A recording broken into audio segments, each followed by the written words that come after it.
राम राम हरे हरे हरे कृष्ण कृष्ण कृष्ण हरे हरे हरे राम राम राम हरे हरे हरे कृष्ण कृष्ण कृष्ण हरे हरे हरे राम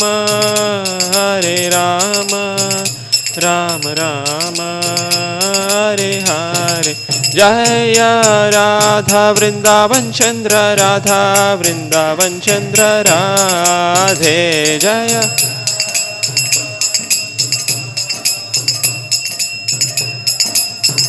जय राधा दामोदर राधा दामोदर राधे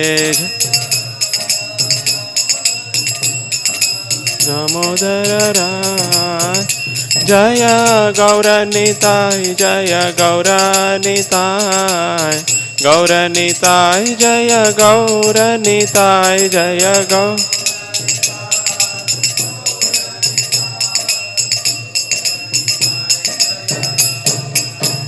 प्रभुपाद प्रभुपाद प्रभुपाद जय श्रीला प्रभुपाद जय जय प्रभुपाद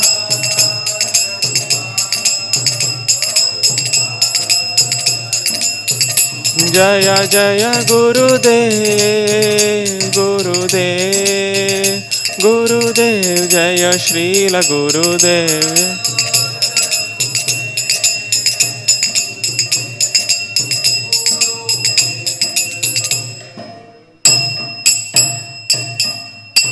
श्री हरिनाम संकीर्तन की जय। ग्रंथराज श्रीमद् भागवतम की जय।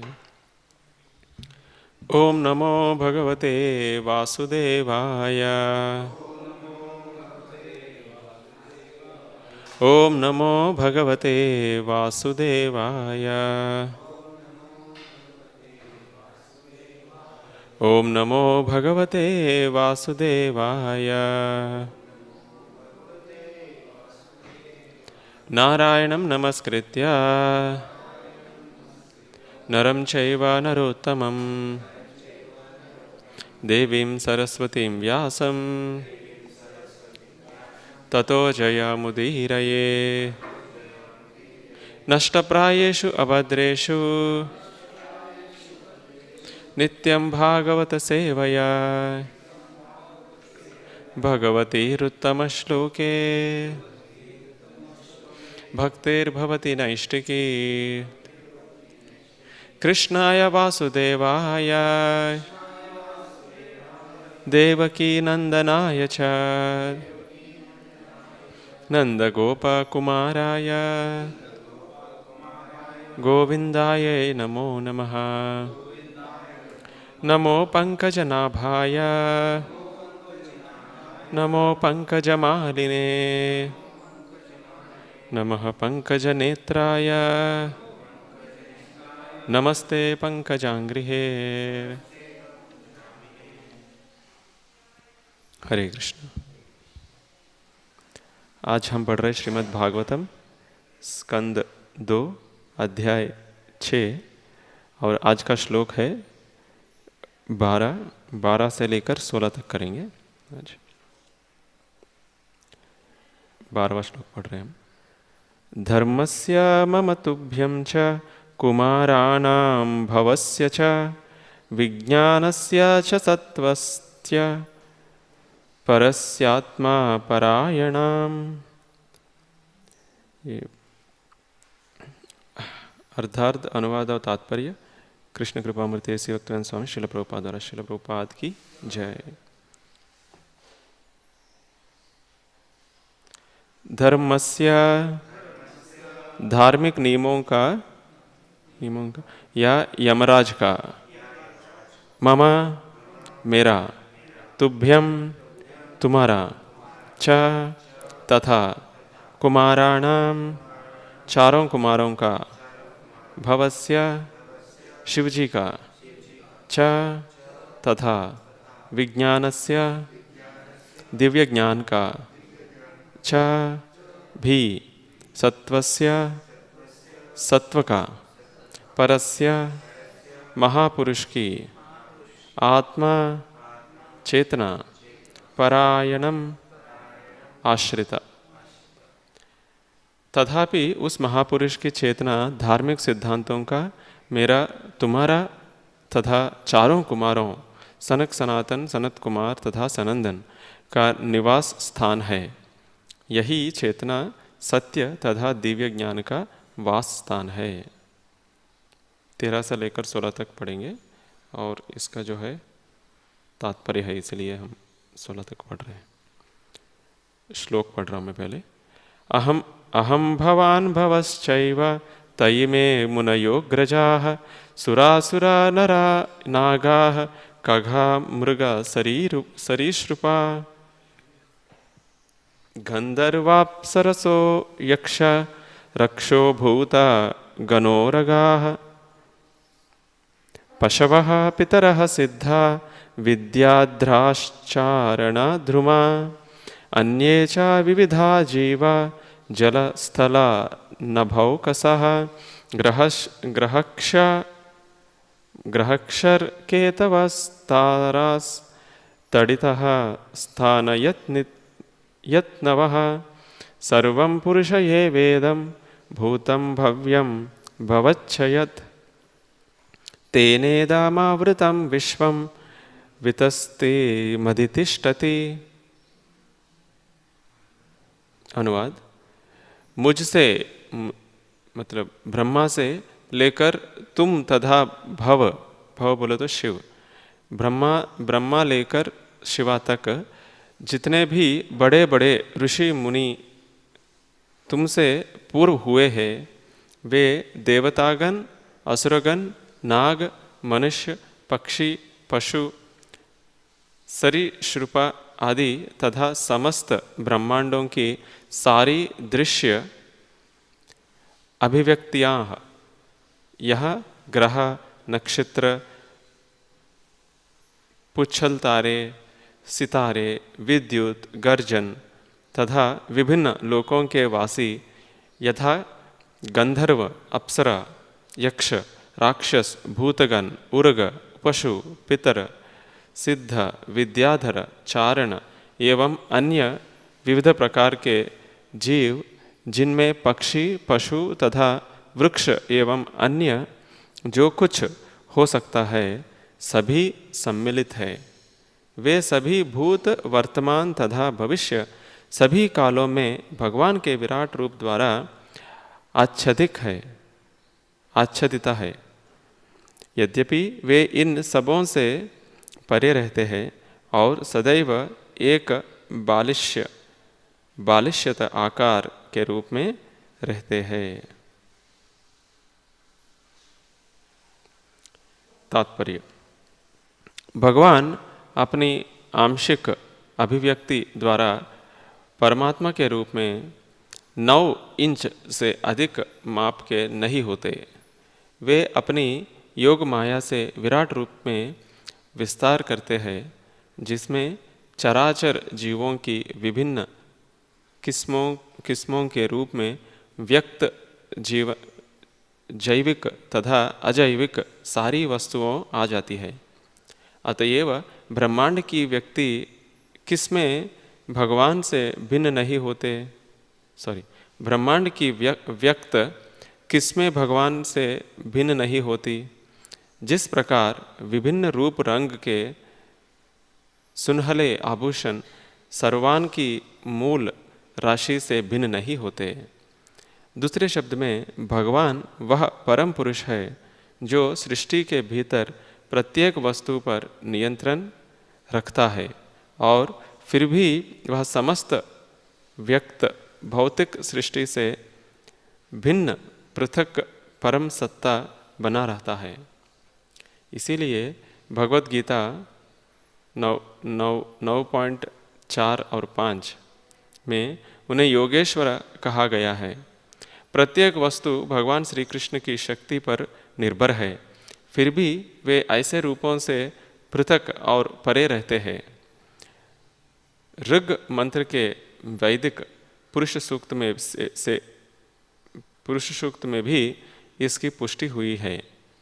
एक ही साथ एकात्म तथा वैभिन्य के इस दार्शनिक सत्य का प्रतिपादन भगवान श्री चैतन्य महाप्रभु ने किया था और यह अचिंत्य भेद अभेद तत्व कहलाता है। ब्रह्मा, नारद तथा अन्य सभी एक ही समय भगवान के साथ एक तथा उनसे पृथक है।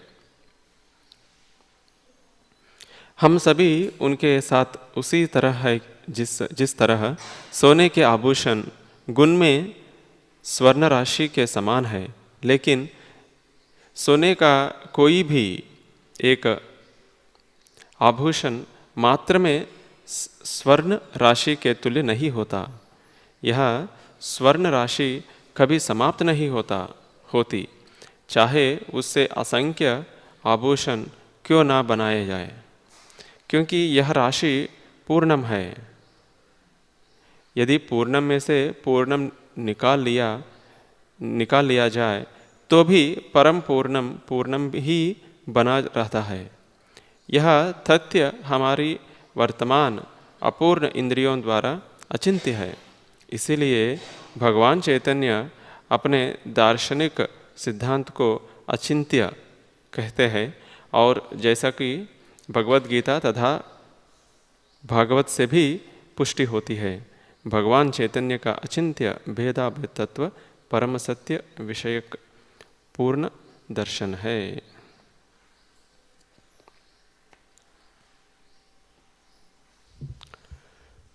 ओम अज्ञानतिमिरान्धस्य ज्ञानाञ्जनशलाकया चक्षुरुन्मिलितं येन तस्मै श्रीगुरवे नमः। श्रीचैतन्यमनोभीष्टं स्थापितं येन भूतले स्वयं रूपा कदा मह्यं ददाति स्वापदान्तिकं। वन्देऽहं श्रीगुरोः श्रीयुतापदकमलं श्रीगुरोन् वैष्णवांश्च श्रीरूपं साग्रजातां सहगना रघुनाथान्वितं त्वं सजीवं साद्वैतं सावधूतं परिजनसहितं कृष्णचैतन्यदेवं श्रीराधाकृष्णपादान् सहगना ललिता श्रीविशाखान्वितांश्च। नमो ॐ विष्णुपादाय कृष्णप्रेष्ठाय भूतले श्रीमते भक्तिवेदान्त स्वामिनिति नामिने। नमस्ते सारस्वते देवे गौरवाणी प्रचारिणे निर्विशेष शून्यवादी पाश्चात्यदेशतारिणे। नमो महावदन्याय कृष्णप्रेमप्रदायते कृष्णाय कृष्णचैतन्य नाम्ने गौरत्विषे नमः। हे कृष्णा करुणा सिंधो दीनबंधो जगत्पते गोपेश गोपिका कांता राधा कांता नमोस्तुते। तप्त कांचन गौरांगी राधे वृंदावनेश्वरी वृषभानुसुते देवी प्रणमामि हरिप्रिये।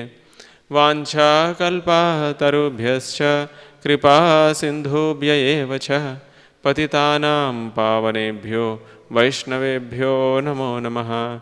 जय श्री कृष्ण चैतन्य प्रभु नित्यानंद श्री अद्वैता गदाधार श्रीवासादि गौर भक्तवृंद। हरे कृष्णा कृष्णा कृष्णा हरे हरे हरे राम राम राम हरे हरे।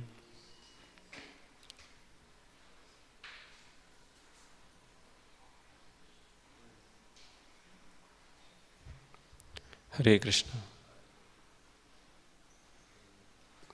आज सभी भक्तों को आज का प्रातःकाल सुबह भागवत कक्षा को स्वागत है। तो आज जो ये हम भागवतम दूसरा स्कंद 6वां अध्याय में जो पढ़ रहे हैं पुरुष सूक्त के बारे में, तो इसमें जो आज जो श्लोक चल रहा है वो किसके बारे में? वो नारद मुनि जो है, जब ब्रह्मा जी को प्रश्न करते हैं मेरे को आपके अलावा और कोई दिखता नहीं, बट आप किसके ऊपर आप ध्यान कर रहे हो, लगता है आपसे भी बड़े कोई है, मेरे को कृपया बताइए। तो तब जो है ब्रह्मा जी जो 6 प्रश्न जो पूछते हैं नारद मुनि, उसमें यच्छ कि ये जो पूरा ब्रह्मांड है किसने बनाया है और उसमें एसेंस कौन है, उसमें पूरा चलाने वाला कौन है, उसके बारे में चर्चा हो रहा है। तो उसमें ये जो पूरा अध्याय जो है ये अध्याय जब बता रहे, ये अध्याय ऐसा अध्याय है जिसमें पुरुष सूक्त का सारे जो प्रार्थनाएं हैं वो सारे इससे मैच होता है। तो इसीलिए प्रभुपाद जी इसका जो टाइटल लिखा है पुरुष सूक्ताचे अनुमोदन, अनुमोदन कन्फर्म्ड। तो वैसे ही लगता है ये पूरा चैप्टर, ये पूरा अध्याय। तो इसमें जो है पिछले 12 श्लोक तक, 11 श्लोक तक जो है भगवान का एक एक अंग जो है ये विश्व का एक एक चीज़ से तुलना किया गया है। जैसे भगवान का हृदय जो है हमारा मन से तुलना किया गया है, तो हृदय, भगवान का हृदय से हमारा मन भी बाहर आए। तो भगवान का अलग अलग आगे जो है, आगे जो पोर्शन है पूरा वो भगवान का शरीर पूरा जो है active principles powers of everything. तो जितने में जिसमें हम शक्ति देखते हैं, जैसे पेड़ पौधा और मनुष्य जिसमें शक्ति देखते हैं, वो सारे भगवान का बॉडी से, शरीर से तुलना किया गया है। और सप्त धातु जो है भगवान का वो 7 वैदिक मंत्र से तुलना किया गया है। और ये जो आज जो कॉन्शियसनेस, भगवान का जो चेतना है वो किससे तुलना किया गया है? धर्म, धर्म से तुलना किया गया है। तो अभी आज जो श्लोक जो है ये फाइनल कंक्लूजन बता रहे हैं। ये निष्कर्ष ये है कि मैं, तो ब्रह्मा जी बोल रहे हैं मैं, शिव जी और बाकी सारे जो जीव है, ये सब जो अभी जो है वो पूरा पहले जो है वर्तमान में, पहले में और भविष्य में जो भी है वो सारे भगवान के अंदर है। जैसे भगवान श्री कृष्ण भगवद गीता में एक उदाहरण देते हैं इसी कॉन्टेक्स्ट में। तो उसमें बताते हैं, जैसे 9वां अध्याय में 4था और 5वां श्लोक जो है उसमें भगवान श्री कृष्ण बताते हैं, 4था और 5वां श्लोक में भगवान का खुद का शक्ति के बारे में बताते हैं। और 6वां श्लोक में जो है एक उदाहरण भी देते हैं। वो उदाहरण बहुत अच्छा है। वो उदाहरण क्या बोलते हैं कि जैसे ये पूरा वायु जो है, वायु बहुत शक्तिशाली है, प्रभावशाली है ना। तो ये वायु के वजह से जो है सारे ये जो बादल है, अभी बारिश का जो बादल, सारे बादल एक तरह से दूसरी तरह आ रहे हैं, दूसरा तरफ आ रहा है और हमको बारिश हो रहा है। मतलब वायु इतना पावरफुल है। तो एक और जगह पे अर्जुन बताते हैं कि मैं वायु को भी कंट्रोल कर सकता हूँ बट मन को कंट्रोल नहीं कर सकता हूँ, ऐसा बोलते। तो वायु इतना पावरफुल है बट फिर भी जो है ये वायु पूरा आकाश के अंदर ही रहता है। आकाश के अंदर पूरा हमको आकाश दिखता है, आकाश के अंदर ये वायु भी है, हम भी है, पृथ्वी है, सब है। वैसे ही भगवान के अंदर जो है ये सब कुछ पूरा विश्व है। ये ब्रह्मांड में ये जो आकाश है उसके अंदर ये सारे है, बट भगवान के अंदर जो है सब कुछ है, सारे ब्रह्मांड है। कोई भी चीज़ जो है भगवान का शक्ति का बाहर नहीं है, सब कुछ भगवान का शक्ति के अंदर है। तो वो जो है 6वां श्लोक में कृष्ण जो है बताते हैं। और 4था और 5वां श्लोक के बारे में आप चर्चा करेंगे, पहले ये कंप्लीट करके। तो इसमें जो है इतना सारे चीज़ में भगवान खुद है, भगवान का शक्ति के अंदर हम सब लोग हैं, बट फिर भी जो है भगवान का साइज़ कितना यहाँ पे बताया जाता है 9 इंच। जैसे 9 इंच क्यों बताया गया है? अगर मान लीजिए हम ऐसा एक दोनों हाथ ऐसा रखते हैं तो यहाँ से लेकर यहाँ जो है 9 इंच रहता है तो ऐसा 9 इंच करके बोला जाता है।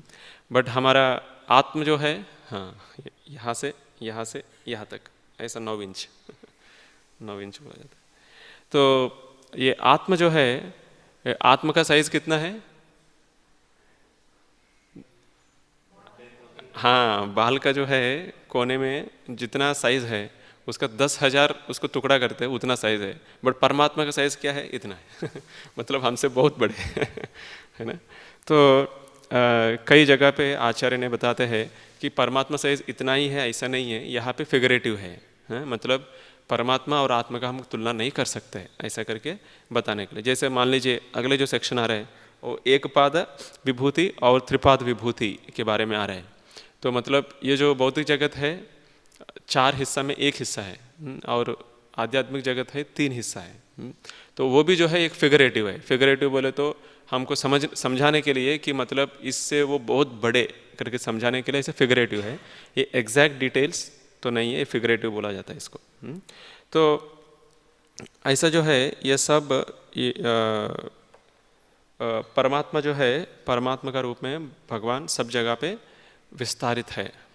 चौथा और 5वां श्लोक भगवद गीता में इसके बारे में बताया गया है। उसके बाद जो है हम अचिंत्य भेद अभेद तत्व जो ये तात्पर्य में जो बताया गया है उसके बारे में चर्चा करेंगे।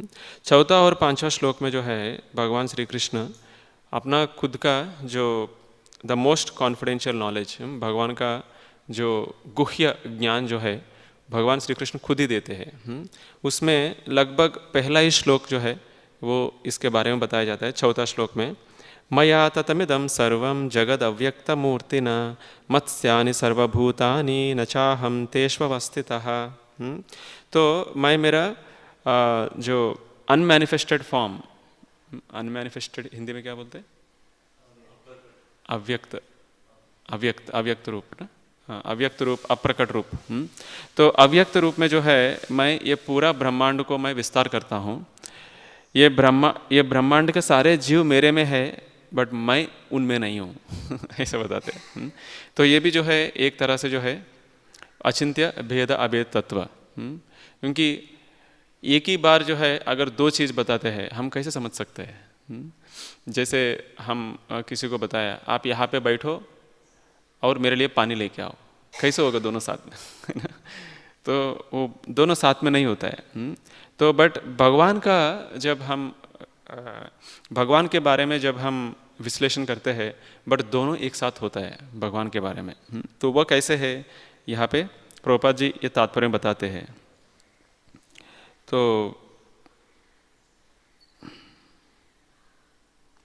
तो भगवान जो है ये जो हमारा बाह्य जो इंद्रिय है, हमारी इंद्रिय जो है, हमारे इंद्रिय से भगवान को हम पूरा समझ नहीं पाएंगे, समझ नहीं सकते हैं।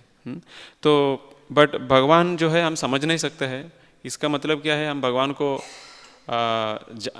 जानने के लिए प्रयास भी नहीं करना चाहिए, नहीं, हमको जितना क्षमता है उसमें तो हम कोशिश करना चाहिए। तो भगवान भी इतना दयालु है, भले वो इतना बड़े है उनको तो हम कोई समझ नहीं सकते क्योंकि वो अनंत है। बट फिर भी जो है भगवान ऐसा दयालु है कि उनको समझने के लिए हमको शक्ति भी देते हैं, है ना। तो हम पूरा तो समझ नहीं पाएंगे बट समझने के लिए भी पूरा शक्ति भगवान दे सकते हैं। वो भगवान का शक्ति में एक शक्ति है कि हम जैसे तुच्छ जो जीवात्मा है, हम जीवात्मा भगवान को समझ सकते हैं। तो वो भगवान का अचिंत्य शक्ति है। तो वैसा एक शास्त्र में ये भक्ति रसामृत सिंधु में ये एक श्लोक आता है, अतः श्री कृष्ण नाम आदि न भवेद ग्राह्यम इंद्रिय सेवोन्मुखो हि जिह्वादो स्वयमेव स्फुरत्यधा। अतः श्री कृष्ण नाम आदि, भगवान का नाम आदि बोले तो उनका शक्ति जो है, ना भवेद ग्राह्यम इंद्रिय, ये हमारा जो स्थूल रूप में हमको जो सारे जो इंद्रिय दिया गया है भगवान, उससे हम समझ नहीं सकते हैं। बट एक चीज़ है, भगवान एक व्यवस्था किया है, वो क्या है हमारे लिए एक गुड न्यूज़ क्या है, सेवोन्मुखे ही जिह्वा दो। अगर हम सेवा करते हैं किससे? जिह्वा आदि, जिह्वा बोले तो हमारा जिह्व और आदि बोले तो और बाकी आदि इंद्रिया से हम सेवा किया तो स्वयमेव स्फुरत्यधा, भगवान स्वयं ही जो है हमको साक्षात्कार देते हैं। उससे ही हम समझ पाएंगे, नहीं तो हम भगवान को समझ नहीं पाएंगे। तो प्रभुपाद जी यहाँ पे बताते हैं, if one can see the supreme personality of God Govinda always with in himself and outside himself, if one has developed the transcendental loving attitude towards him. तो अगर हम भगवान को भक्तिमय और प्रेममय सेवा करते हैं सेवा का भाव हम उसको कल्टिवेट करते हैं, तो तब जो है भगवान खुद जो है हमको साक्षात्कार देते हैं उनको समझने के लिए। तो अभी भगवान एक जगह पे है, बट सब जगह पे उनका एनर्जी कैसे है, कैसे विस्तार हुआ है, इसके लिए प्रभुपाद जी एक सिंपल उदाहरण देते हैं यहाँ पे। जैसे सूर्य का किरण जो है, सूर्य तो एक ही जगह पे है, बट उनका जो शक्ति है सब जगह पे विस्तारित किया गया है। उसके वजह से हम एक दूसरे को देख पा रहे हैं हम। जैसे अभी ये लाइट है, ये लाइट में शक्ति क्यों आया? क्योंकि ये सूर्य से शक्ति जो है वो पूरा एक जगह पे इकट्ठा किया गया है, वो अलग अलग तरीका में जो है वापस वही चीज़ वो दे रहे हैं। जैसे चंद्रमा का शक्ति कहाँ से आता है? सूर्य से आता है। तो वैसे जो है सारे जो शक्ति जो है सूर्य से जैसे आता है, तो वैसे ही जो है अगर सूर्य का शक्ति हर जगह पे विस्तारित है, उससे हम एक दूसरे को देख पा रहे हैं, तो भगवान का शक्ति क्यों विस्तारित नहीं हो सकता है? तो वैसे प्रभुपाद जी एक उदाहरण देते हैं। तो भगवान जो है ही spread all over the creation and everything is resting in that energy. भगवान हर जगह पे व्याप्त है और सब एनर्जी, सब शक्ति उसी में है। तो ये जो निर्विशेष लोग जो है, जो मायावादी लोग जो है, वो लोग क्या बोलते हैं? भगवान खुद जो है उनके एग्जिस्टेंस नहीं है, क्योंकि सारे जगह भगवान जो है चले गए, है ना। तो उसके लिए प्रभुपाद जी एक और उदाहरण देते हैं आगे जाके। जैसे ये कैसे समझ सकते हैं? जैसे यहाँ पे अगर ये जगह है, ये जगह में गवर्नमेंट है क्या? वैसे तो हाँ, गवर्नमेंट पर्सनली तो नहीं है, बट गवर्नमेंट का शक्ति है अभी भी यहाँ पे भी। अगर मान लीजिए यहाँ ये जगह पे कुछ अच्छा कार्य कर रहे हैं, वो भी गवर्नमेंट रिकग्नाइज करते हैं। अगर कुछ बुरा कार्य कर रहे हैं, वो भी गवर्नमेंट रिकग्नाइज करते हैं। कैसे भी जो है ये न्यूज़ वहाँ पहुँच जाते हैं। भले वो व्यक्त रूप में यहाँ पे नहीं, व्यक्ति का रूप में यहाँ नहीं है, बट उनका एनर्जीज जो है हर जगह पे ऐसा स्प्रेड किया गया है। वो फैला हुआ है उनका एनर्जी। वो प्रभुपाद जी यहाँ पे उदाहरण देते हैं एक राजा का। भले राजा जो है पूरा देश के लिए एक राजा होता है, बट राजा हर जगह पे नहीं रहता है, बट उनका शक्ति का रूप में वो हर जगह पे है।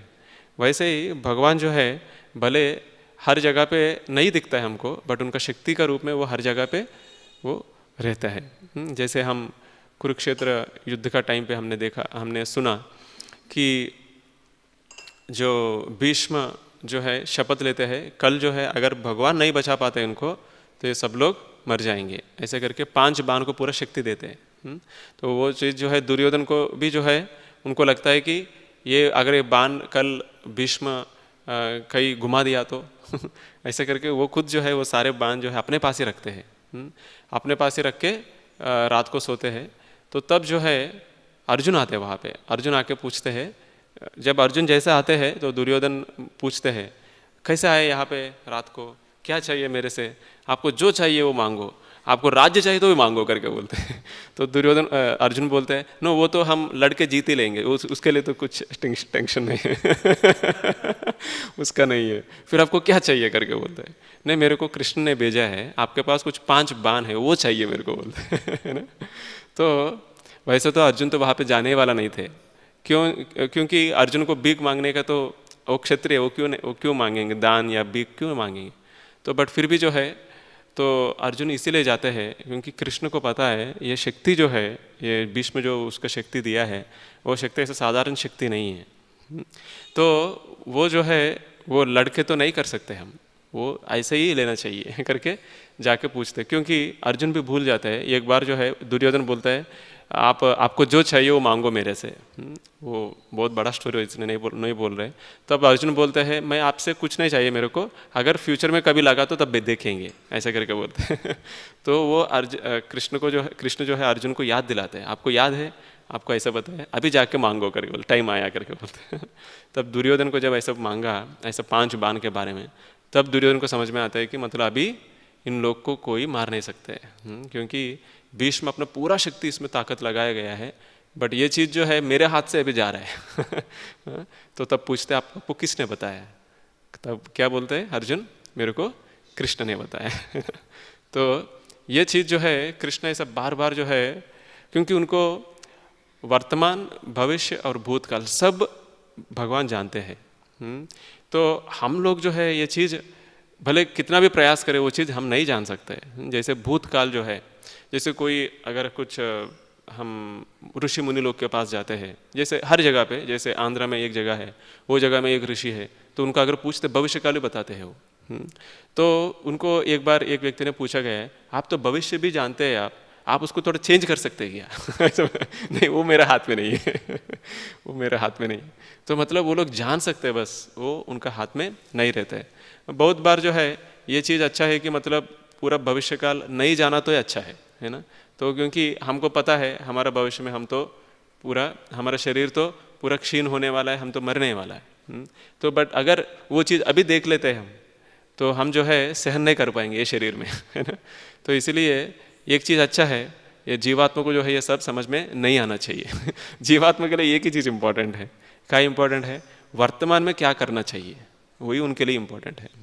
ना तो भूतकाल में जो हुआ वो भी इम्पोर्टेंट नहीं उनके लिए, जो भविष्य काल में जो होने वाला है वो भी देखने से उनको मतलब नहीं है। क्यों? क्योंकि भूतकाल में भी जाते हैं हम। मान लीजिए पिछले जन्म में अगर एक व्यक्ति है, तो वो छोटा बचपन में उनको पूरा जानकारी हुआ, पिछले जन्म में मैं एक ऐसा स्त्री था और मेरे को ऐसा पूरा ज़बरदस्ती मारा गया है, उन लोग के ऊपर मैं कैसे रिवेंज लेना चाहिए। ऐसा करके छोटा बचपन में उनको पूरा याद आ गया है ना। 5 साल में उनको पूरा लाइफ जो है वो जी नहीं पाएगा वो। तो इसीलिए भूतकाल में जो हुआ है वो भी भूलना बहुत अपने लिए अच्छा है, और भविष्य काल के बारे में जो है वो भी ना जानना भी अच्छा है हमारे लिए, है ना। क्योंकि हमारे लिए क्या इम्पोर्टेंट है, ये जन्म हमको भगवान ने किसके लिए दिया और अभी हमको क्या करना चाहिए। ये पूरा जो जन्म मृत्यु जरा व्याधि चक्कर से बाहर जाने के लिए वही सबसे इम्पोर्टेंट है एक व्यक्ति के लिए। तो इसलिए चेतना के बारे में हम ज़्यादा फोकस करते हैं। चेतना क्यों? क्योंकि अगर चेतना ठीक से रखते हैं तो भविष्य बहुत उज्जवल है हमारे लिए। भूतकाल में जो भी हुआ है उससे कुछ मतलब नहीं है। तो ये प्रभुपाद जी यहाँ पे ये उदाहरण देते हैं, और आगे जाके अगले श्लोक में जो है, न च मत्स्यानि भूतानि पश्य मे योगमैश्वरम् भूतभृन्न च भूतस्थो ममात्मा भूतभावनः। तो ये सब जो है मैंने बनाया गया है।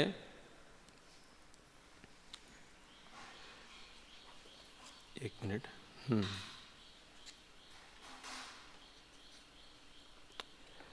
तो फिर भी जो है ये सब जो है मेरे ऊपर निर्भर नहीं है। मैं ये सब बनाया गया है बट ये सब मेरे ऊपर निर्भर नहीं है। जैसे मान लीजिए कोई व्यक्ति है, तो पहले वो डिसाइड करते हैं कि मतलब मेरे को शादी करना है। तो शादी करने के बाद वो ये नहीं बोल सकता है मैं वो मेरे ऊपर निर्भर नहीं है ना। कोई भी व्यक्ति नहीं, दोनों के ऊपर निर्भर है ना। तो और उसके बाद बच्चे पैदा करने के बाद ये नहीं बोल सकते वो कोई भी मेरे ऊपर निर्भर नहीं है ना, ऐसा नहीं बोल सकते, सब आपके ऊपर निर्भर है ना, जिसने उनको पैदा किया है। तो बट भगवान बोल सकते हैं, भगवान इतना बनाया है बट फिर भी कोई भी चीज़ उनके ऊपर निर्भर नहीं है। क्यों? क्योंकि भगवान का शक्ति से ही, शक्ति के ऊपर ही सब कुछ चलता है। भगवान खुद वहाँ विराजमान होने की जरूरत नहीं है, भगवान का शक्ति काफ़ी है सब कुछ चलाने के लिए। क्योंकि भगवान इतना बड़ा शक्तिमान है, उनका शक्तियाँ सब कुछ चलता है, बट उनके बिना कुछ भी नहीं चलता है, ऐसा है। तो इसीलिए इसको बोलते हैं अचिंत्य तत्व, अचिंत्य भेद अभेद तत्व। ये फिलॉसफी है। तो ये भगवान का योगम ऐश्वर्यम है। भगवान का योगम ऐश्वर्यम क्या है? सब कुछ भगवान ने बनाया हुआ है, सब कुछ भगवान का शक्ति से चलता है, उनका बिना कुछ भी नहीं चलता है, बट फिर भी वो सब इनके ऊपर निर्भर नहीं है ना, ऐसा है। तो इसलिए भगवान यहाँ पे दो चीज़ जो है अलग अलग चीज़ बता रहे हैं। तो मेरा जो योगम ऐश्वर्यम जो है आप देखो कितना बड़े है। तो मैं सभी मेरे ऊपर हमेशा के लिए निर्भर नहीं है, क्योंकि मेरा एनर्जी काफ़ी है, मेरा शक्ति काफ़ी है। मैं सबका भूत भृत, मैं सबको मेंटेन करने वाला व्यक्ति मैं ही हूँ। जैसे मान लीजिए अभी बारिश आया है, तो अगर हम बोलते हैं इंद्र जो है, इंद्र बारिश देने वाला देवता है। बट अगर इंद्र देवता है और वो इंद्र देवता है, तो हर बार तो बारिश भेज सकते हैं ना, हर बार, बट हर बार बारिश नहीं आता है, क्योंकि सब इंद्र के हाथ में भी नहीं है ना। तो भगवान जो है अपना हिसाब से ये काल को बनाया गया है, वो काल का प्रभाव से जो है भगवान ने एक अलग अलग उसमें शक्ति दिया गया है, इस टाइम पे ये चीज़ होना है, इस टाइम पे ये चीज़ नहीं होना है। तो अभी कितना बारिश देना है, क्या देना है, वो सारे जो है भगवान डिसाइड करते हैं, कैसे देना है वो सारे इंद्र डिसाइड करते हैं, ऐसा है।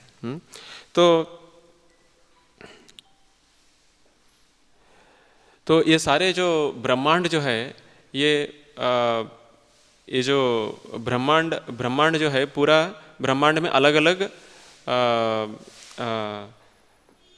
ये पूरे विश्व में अलग अलग ब्रह्मांड है। तो विश्व में एक जो स्पेस है, वो सारे स्पेस में जो है वो भगवान का शक्ति है। वो शक्ति से सारे जो ये प्लैनेट्स है, ये सारे ब्रह्मांड है, वो सारे घूम रहे हैं वहाँ पे। जैसे हम नवग्रह करके बोलते हैं, ये सारे ग्रह जो है ऐसे ही घूम रहे। कैसे घूम रहे वो? क्योंकि उसमें भगवान का शक्ति है, वो बाहर भी शक्ति है, अंदर भी शक्ति है। हम हमारे इंद्रिय से वो समझना काफ़ी मुश्किल पड़ेगा हमको, क्योंकि ये ब्रह्मांड में हमने कभी देखा ही नहीं है, ऐसे ही चीज़ कुछ अपने हिसाब से घूम रहे, ऐसे हम कोई ये ब्रह्मांड में देखा ही नहीं है। जैसे मान लीजिए कोई एरोप्लेन भी जा रहे हैं, मान लीजिए, तो एरोप्लेन कैसे जा रहे हैं ऊपर अपने आप से? क्योंकि उसमें ईंधन दिया गया है, बट ईंधन खत्म हो गया तो नीचे आ जाएगा, है ना। तो वैसे क्योंकि वो भगवान का शक्ति है, वो ईंधन में भगवान का शक्ति है, तो वो शक्ति के बिना जो है, भगवान का शक्ति के बिना कुछ भी नहीं चलता है ये भौतिक जगत में। तो इसीलिए ये जो तत्व जो है, ये तत्व को अचिंत्य भेद अभेद तत्व करके चैतन्य महाप्रभु ने बताते हैं। तो ये तत्व के बारे में थोड़ा सा कम से कम जानना बहुत ज़रूरी है हमारे लिए। तो सबसे पहले जो है एक तत्व होता है, भगवान नहीं है उसको क्या बोलते हैं? उसको जो है एथीज़म बोलते हैं, वो नास्तिक बोलते हैं, नास्तिकवादी बोलते हैं। नास्तिकवादी के बारे में कुछ बोलने का जरूरत नहीं, उनका क्या है, कुछ भगवान नहीं है तो भगवान के बारे में क्या जानना चाहते हैं, कुछ नहीं जानना। बट जो हम लोग जो है, तो अगर भगवान एक शक्ति है करके जानते हैं और भगवान का शक्ति कैसे चलता है उसके बारे में जानना चाहते हैं, तो तब जो है एक तत्व के बारे में आ जाता है। तो वैसे तो अगर पूरा नास्तिक लोग भी बनता है तो भगवान खुद रिस्पॉन्सिबिलिटी लेते हैं, जिम्मेदारी लेते हैं कि मतलब इन लोगों को कैसे फिर से समझाएं। तो भगवान खुद आते हैं, नहीं तो उनका जो है अलग अलग आचार्यों, जो उनका भक्त है, उनको भेजते हैं हमको समझाने के लिए। तो ये अगर हम देखते हैं, जो हिस्ट्री के हिसाब से देखते हैं, तो पहले जो है भगवान बुद्ध आने से पहले काफ़ी सारे लोग जो है बहुत जानवर को मार के बोल रहे हैं, ये सारे वेद में लिखा गया है ना। ये पूरा पशु हत्या जो है, इन सबको रोकने के लिए जो है भगवान बुद्ध का अवतार लेते हैं। उस टाइम पे लोग जो है, लोग को कुछ समझाने के लिए, मतलब उनका दिमाग चल ही नहीं रहे समझाने के लिए। उनका दिमाग में क्या बैठा है, क्या घुसा हुआ है, क्या बैठा है कि वेद के अनुसार हम यज्ञ कर सकते हैं, यज्ञ में क्या है, अलग अलग पशुओं को दान दे सकते हैं, उसके बाद हम नॉनवेज खा सकते हैं, बस। ऐसा बहुत मात्रा में, बहुत बड़े मात्रा में जो है हिंसा हो रहा था। तो उस टाइम पे बुद्ध जो है, उनको भगवान ने डिसाइड किया, अभी मैं बुद्ध अवतार में मैं आता हूँ, आके जो है पूरा वेद को बाहर रख देता हूँ। आप वेद फॉलो करके ये सारे बोल रहे हैं, तो हम वेद को फॉलो नहीं करेंगे। हम जो है निर्वाणा करके एक फिलॉसफी लाया था। निर्वाण क्या है? ये जो शरीर जो है, ये शरीर को हमको ख़त्म करने का, और जो है ये शरीर जो है एक शून्य स्थिति में चले जाएगा, ऐसा करके बताया गया है। तो ये भौतिक जगत जो है कुछ भी नहीं है, एक भौतिक जगत में हमको कुछ लेना देना नहीं है, वैसे एक सिद्धांत लाया है। तो और उसके बाद जो है वो सिद्धांत के वजह से क्या हुआ कि ये जो हत्या जो है, पशु हत्या, वो पशु हत्या को पूरी तरह से रोक दिया गया है। तो बट अभी क्या है, वेद को जो है बाजू में रख दिया है ना, और काफ़ी हजारों साल तक वो चला। और उसके बाद जो है शंकराचार्य को भगवान ने भेजा है। आदि शंकराचार्य जो बोलते हैं हम, आदि शंकराचार्य ने क्या किया, उन्होंने दूसरा सिद्धांत को स्थापना करने के लिए लाया है। तो ये सिद्धांत क्या है, अद्वैतवाद। अद्वैतवाद, ये अद्वैतवाद क्या है, इनका सबसे आदि शंकराचार्य ऐसा बताया जाता है, वो शिवजी खुद शिवजी है। तो ये इसको ये फिलॉसफी को बोला जाता है मायावाद फिलॉसफी। तो अद्वैतवाद जो है ये कैसे भगवान ने ये योजना किया है, ये फिर से वेद को लाने के लिए इनको भेजा गया है, अद्वैतवाद जो सिद्धांत है वो प्रचार करने के लिए। और अद्वैतवाद फिलॉसफी प्रचार करने के बाद शंकराचार्य इतना फेमस हो गया, आदि शंकराचार्य, कि पूरा इंडिया में जो भी, अभी तो कुछ भी बौद्ध लोग तो है ही नहीं, अभी पूरा इंडिया का जो भारत देश का जो भी हमारा बाउंड्रीज है वो बाउंड्रीज के बाहर ही चला गया सब लोग, ऐसा है ना। तो इतना प्रभावशाली व्यक्ति है वो। बट आदि शंकराचार्य 6 या 8 उम्र में ही वो संन्यास लिया है और 36 साल तक वो ये भौतिक जगत में वो उन्होंने उनका ये किया है। 36 साल के बाद वो चले गए, समाधि में चले गए आदि शंकराचार्य। ये 36 साल में ये अद्वैतवाद क्या है, भगवान जो है एक निराकार है। उनका जो है कुछ भी लक्षण नहीं है। क्या नहीं है उनका, जो है कुछ भी शरीर में अंग लक्षण ये सब कुछ नहीं है, बट भगवान क्या है, एक निराकार है। तो वो भगवान ही सत्य है, बाकी सब कुछ जो है इल्यूजन, माया है। ब्रह्म सत्य जगन मिथ्या, ये जो फिलॉसफी लेके आया, वो ब्रह्म जो है वो सत्य है, ये जगन जो है मिथ्या है, ऐसा है। तो ये लेके जो है सारे जो वेद को वापस लेके आया। वेद में यही चीज़ बताया गया है करके उनको बोला जाता है कि उनका जो है 4 सत्य है उनके हिसाब से, वो 4 सत्य का जो फिलॉसफी है वो प्रोपाउंड किया है। प्रोपाउंड करके तो जो है जैसे ब्रह्म सत्य जगन मिथ्या जैसा है, वैसा एक 4 नियम है मेरे हिसाब से। तो वो 4 नियम के अनुसार पूरा वेद को एक्सप्लेन करते हैं उन्होंने। तो उसके बाद जो है वेद तो वापस आ गए। जैसे शंकराचार्य का टाइम पे ना काफ़ी सारे उनको चैलेंज आया। जैसे लोग जो है कोई भी नया चीज़ चालू करने के लिए उस टाइम पे भी, शंकराचार्य का टाइम पे भी जो है, क्योंकि वेद को वापस लेके आया तो फिर से जो है लोग, पहले का आदत तो था, तो क्या आदत था उनको पहले का आदत कि कोई भी चीज़ चालू करने से पहले बलि देने का, है ना, किसी का बलि देने का, है ना। बलि देके वो बलि से जो आया हुआ जो ब्लड रहता है वो ब्लड से जो है टीका लगाते थे। तो शंकराचार्य ने क्या किया, वो सबको रिप्लेस कर दिया है। वो कैसे किया, बलि का रिप्लेसमेंट कैसे किया उन्होंने, तो वेद को लाया वापस, तो कुछ ना कुछ उसको अल्टरनेट तो देखना है। जैसे अभी हम कोई भी नया चीज़ हम चालू करते हैं तो उसके लिए जो है कई जगह पे साउथ इंडिया में एक भोपला लाता है, भोपला। भोपला लाके जो है वो चीज़ चालू करने से पहले फट करके उसको नीचे फेंक देते हैं। वो किसका प्रतीक है, वो किसी सैक्रिफाइस का, है ना, सैक्रिफाइस का प्रतीक है। तो नहीं तो हम नारियल फोड़ते हैं, है ना। ये फोड़ना की चीज़ क्यों है, फोड़ने का चीज़ कहाँ से आया, वो सारे आदि शंकराचार्य ने चालू किया, ये फोड़ने का चीज़ है सब कुछ। तो मतलब तब जो है सारे इनऑस्पिशियसनेस वहाँ पे जो भी अशुभ है वो सब निकल गए उससे। तो और टीका लगाने का जो है वो कुमकुम जो है, वो कुमकुम तो लाल रहता है, वो लाल से टीका लगाना चालू किया है। तो तब जो है ये रक्त से टीका लगाना जो है वो सब कुछ रिप्लेस हो गया।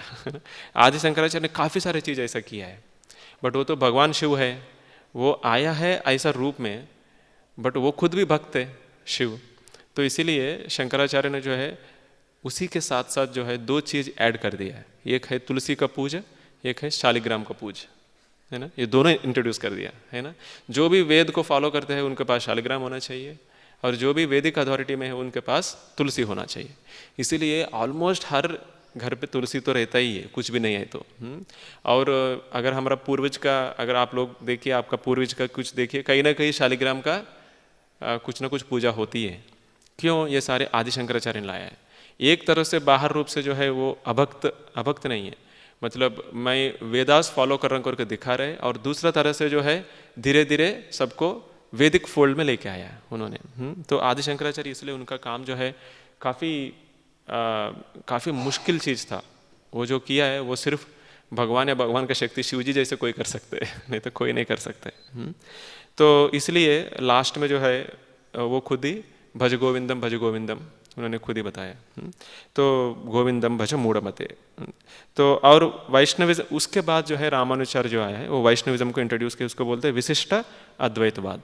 तो उसमें जो है क्वालिफाइड वननेस बोलते हैं। अद्वैत ठीक है, तो वो जो है ये भगवान का अगर आपको एक्सप्लेन करना है वो विशिष्ट अद्वैत, क्वालिफाइड वननेस। अद्वैत ठीक है बट विशिष्ट अद्वैत क्या क्या विशिष्ट अद्वैत है? ये जो जैसे हमारा शरीर जो है आत्म के ऊपर निर्भर है, हमारा शरीर को जिंदा रखने के लिए आत्म होना चाहिए, नहीं तो शरीर जिंदा नहीं रहता है। वैसे ही जो है ये जो आत्म जो है भगवान के ऊपर हमेशा के लिए निर्भर है। तो हमेशा जो है आत्मा एंजॉय कर सकते हैं ये जो भौतिक जगत में, बट वो डिपेंडेंट एंजॉयर है, इंडिपेंडेंट एंजॉयर नहीं है। वो भगवान के अभिन्न से वो एंजॉय नहीं कर सकते हैं, यहाँ पे सुख नहीं पाएगा, भगवान के साथ ही एंजॉय कर सकते हो। इसीलिए उन्होंने जो है हमारा, उसीलिए हम भगवान के साथ ही हम एंजॉय कर सकते, इसलिए हम भगवान के पास वापस जाना चाहिए। तब से उन्होंने चालू किया है। भगवान के साथ वापस जाना बोले तो वैकुंठ, उसके बारे में बताया गया है। इसको बोलते हैं विशिष्ट अद्वैतवाद। और चौथा जो है उसके बाद मध्वाचार्य जो द्वैतवाद लाया। तो हमेशा मध्वाचार्य को फोटो देखिए ऐसा है ना, 2 फिंगर्स ऐसे दिया जाता है, क्योंकि जीवा अलग है और भगवान अलग है, ये दोनों कभी एक नहीं हो सकता है। भगवान अलग है, जीव अलग है, बट हमारा गोल, हमारा गमी जो है वैकुंठ ही है। ऐसे करके उन्होंने बहुत क्लियरली और वो फिलॉसफी को एस्टेब्लिश किया गया है। और उसके बाद जो है जो चैतन्य महाप्रभु ने जो लाया है जो अचिंत्य भेद अभेद तत्व, वो जो है ये सब वैष्णविज्म का जो मध्वाचार्य का, रामानुजाचार्य का, शंकराचार्य, सब जो है हम इसमें समझ सकते हैं एक ही तत्व से, सिद्धांत से। वो क्या है? अचिंत्य भेद अभेद तत्व। वो क्या है? जीव जो है भगवान से एक है। कैसे? क्वालिटी में, उनका लक्षण के हिसाब से, गुण के हिसाब से, बट भगवान से अभिन्न है। कैसा है वो? क्वांटिटी से, है ना, जो उनका जो मात्रा से, मात्रा में भगवान का जैसा नहीं है, बट क्वालिटी में जो है भगवान का जैसा है। जैसे हम हमेशा प्रभुपाद जी फेमस एग्जाम्पल देते हैं, जैसे समुद्र को, हमको समुद्र का जो एक बिंदु लेते हैं उसमें पूरा समुद्र का जो लक्षण है सब समझ सकते हैं। वैसे जो है जीव जो है समुद्र के एक बिंदु का समान है, भगवान जो है समुद्र के समान है। तो इसलिए भगवान और जीव दोनों एक नहीं हो सकता है, बट एक है किसमें? क्वालिटी में। ऐसा करके तब जो है हमको मायावाद सिद्धांत भी समझते हैं उससे, और रामानुचार्य का विशिष्ट अद्वैत भी समझ सकते हैं हम, और द्वैतवाद जो है वो भी समझ सकते हैं इसमें। तो इसीलिए चैतन्य महाप्रभु की जो फिलॉसफी है वो बहुत पावरफुल फिलॉसफी है, जिसमें सब कुछ हम समझा सकते हैं एक ही बार में। तो महाप्रभु, अगर हम उनका लीला भी देखते हैं हम, तो चैतन्य महाप्रभु जब उनका लीला किया है उस टाइम पे आप देखिए महाप्रभु को निमाय पंडित कहलाता है। निमाय पंडित मतलब पूरा जो उस जगह पे वो उनको पंडित करके पहचानते हैं लोग। और ये इतना अच्छा फिलॉसफर थे चैतन्य महाप्रभु, उस टाइम पे कोई भी सामने आते हैं उनको हार देते हैं, उनका जो भी मत है उसको हार देते हैं। और उसके बाद जो है उनको बोलते हैं फिर आप बताओ मैं क्या बोला, तो वो बोलते हैं हाँ मैंने जो बोला था वो सही नहीं है, आप जो बोला था वो सही। तब चैतन्य महाप्रभु क्या लेते हैं, उन्होंने जो एस्टैब्लिश किया सिद्धांत उसको भी तोड़ के उन्होंने जो बनाया वो सही है करके फिर से एस्टैब्लिश करते हैं। उससे वो कन्फ्यूज हो जाता था, मैंने जो बोला था वो सही, आपने जो बोला था वो सही है, कौन सा सही आप बताओ करके बोलते हैं। इसलिए चैतन्य महाप्रभु बोलते हैं कि अचिंत्य भेद अभेद तत्व, भगवान को पूरा जानने के लिए जो है अचिंत्य भेद अभेद तत्व से हम जान सकते हैं। तो इसलिए ये तत्व जो है, ये तत्व के आधार पर 10 मूल तत्व करके भक्ति विनोद ठाकुर उसके बारे में लिखते हैं। वो बहुत अच्छा चीज़ है, वो 10 मूल कारण है उसके लिए, अचिंत्य भेद अभेद तत्व समझाने के लिए। अभी तो टाइम नहीं है इसलिए हम अभी नहीं करेंगे, आगे सेक्शन में कभी अगर चांस है तो देखेंगे। ग्रंथराज श्रीमद् भागवतम की जय, श्रील प्रभुपाद की जय। अगर हमारा बोलने में कुछ त्रुटि है तो क्षमा कीजिएगा।